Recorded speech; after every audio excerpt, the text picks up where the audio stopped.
We are facing sophisticated cyber attacks by APTs, advanced persistent threat actors. They are capable, they are determined, some of them are linked to states. Now, APTs, they can steal sensitive data, they can attack your essential services, they can play havoc with your systems. AI, especially frontier AI, is now going to help them. In fact, is helping them. They can attack faster, they can attack cheaper, they can attack at scale. And attacks can be done even by persons who are not so skilled. And some attackers are integrating AI into their cyber operations. Of course, the attackers who are the most capable, most well-resourced will be the ones who are adapting to advanced AI quickly, integrating into their capabilities. It's a serious issue for Singapore. It's a serious issue for other countries. We are working with partners who have direct access to Mythos to understand the implications. We know what needs to be done urgently to strengthen our cyber defenses, and we are taking the steps. There are many stakeholders in dealing with these threats. All the owners of CII, which is critical information infrastructure, your telecoms network, for example, they have to urgently raise their cybersecurity posture. This has to be the responsibility at the board level. It cannot be delegated to the IT departments alone. The board of directors will have to say, we are responsible for it. CSA, the cybersecurity agency, last week wrote to the board of directors of the CII owners. We discussed this in Parliament as well this week. The telco sector is especially critical. They are a high-value target for attackers. Last year, I spoke about UNC 3886. They are an APT group that targeted our telco sector. IMDA issued an advisory, has issued an advisory to telcos, CII owners to reinforce the urgency of the matter.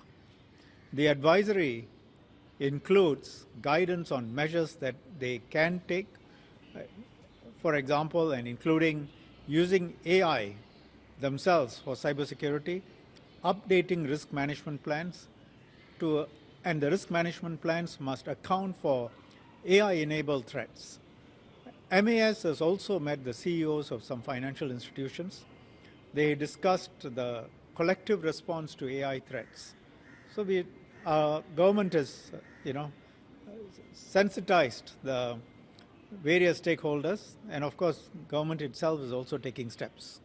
Here, MDDI under Minister Josephine is in charge, overall in charge. Then we have a cybersecurity agency, works closely with other relevant stakeholders. The permanent secretary, one of the permanent secretaries in MDDI, is in charge of cybersecurity, and he coordinates across agencies, including my ministry and MINDEF, security agencies. They work closely with other relevant agencies, and they have a seamless working relationship.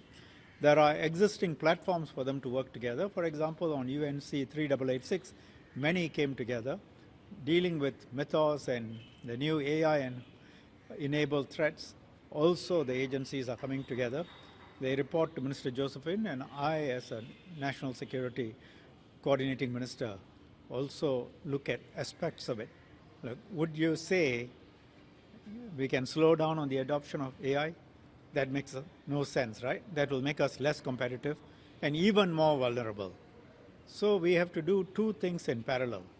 First, we have to become better in defending ourselves against AI threats. And second, we must ourselves become experts at using AI for our own purposes.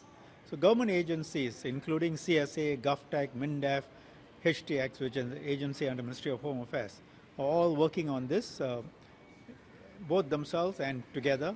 They are building and experimenting with our own AI tools for cyber defense. We are also using tools that are already openly available, and we are working closely with industry partners to keep pace. We have to continue to deepen our capabilities in AI, and we will build on our experience in dealing with UNC 3886. We will partner CII owners in this effort, which is really a whole of country effort.